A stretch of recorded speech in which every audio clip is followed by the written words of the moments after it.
For the first 200 years after the death of Jesus, the movement he inspired was a decentralized web of local communities. While certain leaders wrote polemics against their rivals, there was no central authority capable of defining what was orthodox or heretical. Instead, Jewish Christians, Gnostics, and Docetists coexisted within a fluid, grassroots spiritual landscape. We find archaeological evidence of this diversity in texts like the Apocryphon of John.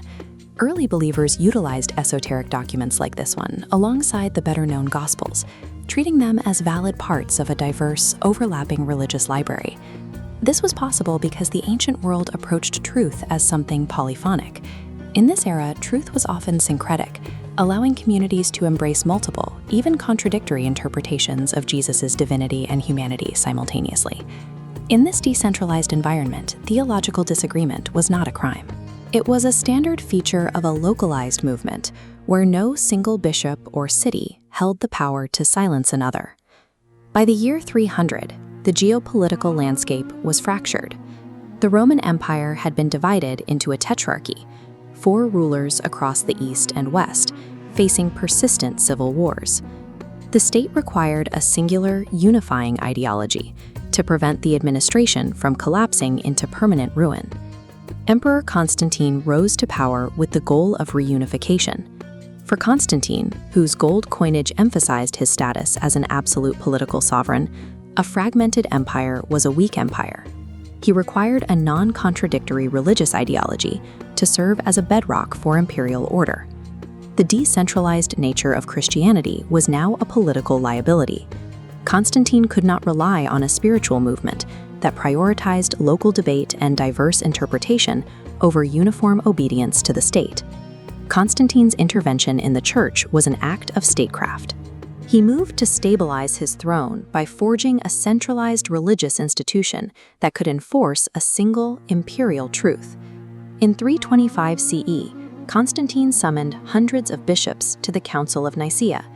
This was not a purely theological retreat, but an imperial summit convened under the shadow of the Roman throne to resolve internal disputes that threatened the peace of the empire. The summit produced the Nicene Creed, which functioned as a mandatory oath. By defining the nature of God through a standardized set of doctrinal points, the council provided a legal mechanism to identify and isolate those who refused to comply. Independent house churches were folded into a rigid, top-down pyramid, centralizing authority in the monarchical bishop.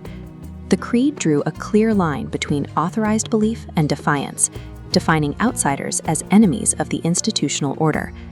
Through these administrative changes, Nicaea successfully engineered a mechanism to manufacture consensus. Faith was no longer merely a private conviction, but a matter of state-mandated compliance.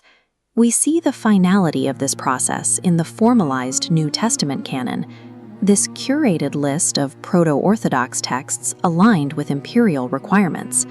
State power enforced this boundary, issuing edicts to hunt down and destroy heretical texts, erasing centuries of diverse writing. Competing factions, such as the Marcionites and the Gnostics, were systematically dismantled. Church authorities seized their property, excommunicated their leaders, and drove these diverse communities underground. This political drive for unity resulted in the systematic suppression of the movement's original diversity, thus establishing a precedent of state-enforced exclusion.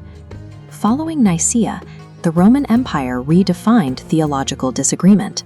Philosophical disputes over the nature of God were now classified as a religious crime, moving religious belief from the realm of private debate into the crosshairs of the Roman legal system. This created what historians call sovereign theology. In this framework, the state holds the power to legislate divine truth, using the law to protect the boundaries of a single institutional religion. While Nicaea focused on internal Christian debates, it established a pattern of exclusion that would dominate Western history. By using the state to build dogmatic walls, the council deepened the rift between the church and its Jewish roots and created the rigid blueprint for the ideological conflicts that would later separate the major Abrahamic faiths.